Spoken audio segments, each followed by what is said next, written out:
I want to ask you about a couple moments that you describe, and one is uh, it's the part of the book that really bothered me. Um, and as I think about it, a lot of things in the memoir should have bothered me. In terms of like I stop reading and I feel agitated, feel bothered. Um, but so far as I remember, there is just this one section. And let me back up.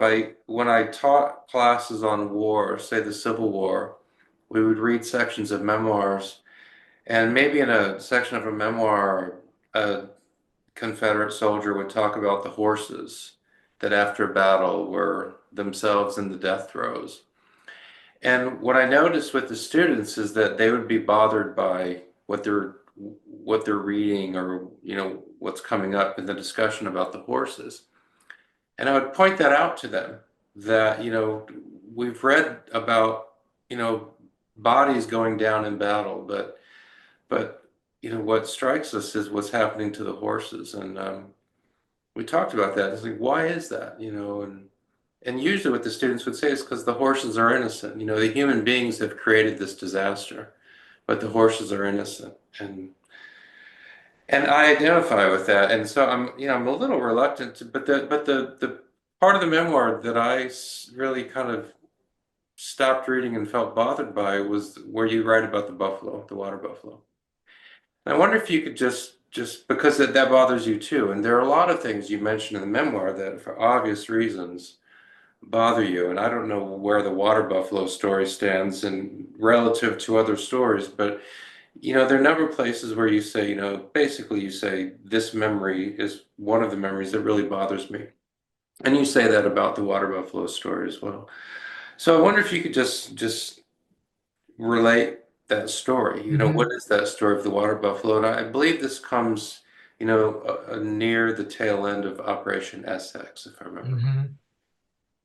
We had been on Operation Essex for uh, about 10 days. Well, at that point, about 8, 9 days.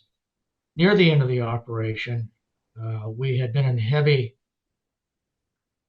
combat the first day, um, and then we were chasing the North Vietnamese around the valley after that, looking for them, hoping hoping to run into them. By that time, I was not looking forward to meeting them again.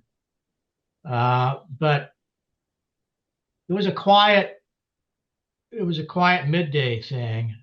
Uh, Nothing to be seen around there. No evidence of any human habitation. Uh, and suddenly, as we were walking through an empty field, we looked up and saw about what I thought, as I remember, 10 or 12 or something like that, water buffalo grazing contentedly in the field about 100 meters from us. We stopped in our tracks. Uh, the I guess the first thing I thought was, what are these water buffalo doing here? Why are they there?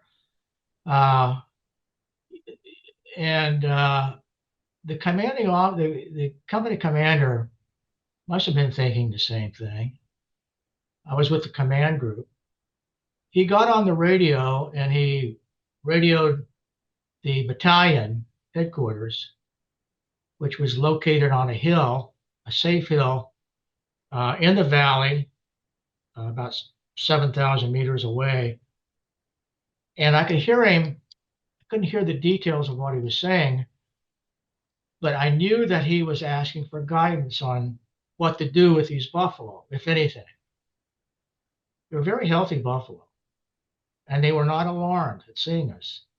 Often we had encountered, I had encountered single buffalo, maybe a couple buffalo, as we had passed through villages who grew agitated at our presence. They knew we didn't belong there. And but this group of buffalo didn't seem to mind seeing us there. They continued to graze almost as if we weren't there. And so the company commander was talking on the radio for a while, maybe 3 or 4 minutes, asking, I'm sure asking, well, what do we do with them? And my guess is that the battalion then probably asked the regiment what we should do with them. Well, and a few minutes later, the commanding officer said, we're supposed to kill them all. And our group of about, I guess there were 6 or 8 of us in the command group. All the other platoons had either passed through the area or were out of sight, just us, about 8 of us.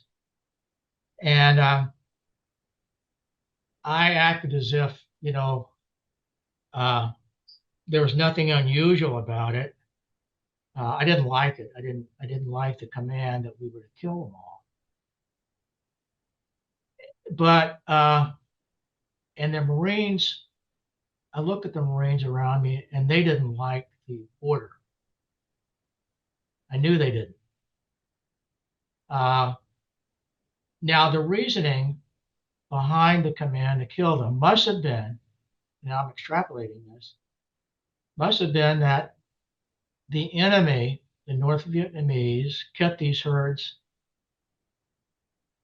We found out later that all these fortified villages in the valley that we know little about held a lot of Vietnamese military, and that they were probably using these herds for food. So I remember raising my rifle. I carried a 45 and an M14, and squeezing off about 3 rounds. At the same time, the Marines around me opened fire. A lot of rounds going down. And I looked up after a couple of rounds. I looked up and saw that with each hit of a round on a buffalo, geysers of water would shoot up about 6 feet. Water and blood. I couldn't tell it was blood. It looked like water to me. And the amazing thing was that the buffaloes did nothing but stand there. They didn't run.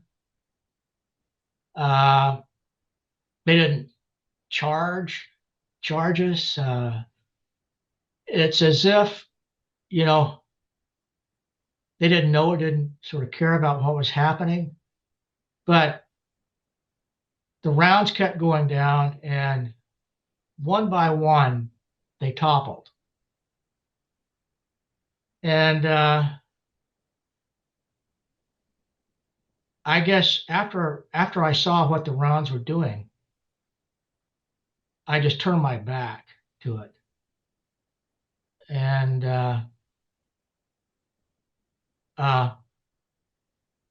when it was over, after I saw them all fall, I looked over at the Marines, and I could tell that they were very upset at what they were ordered to do. And I think I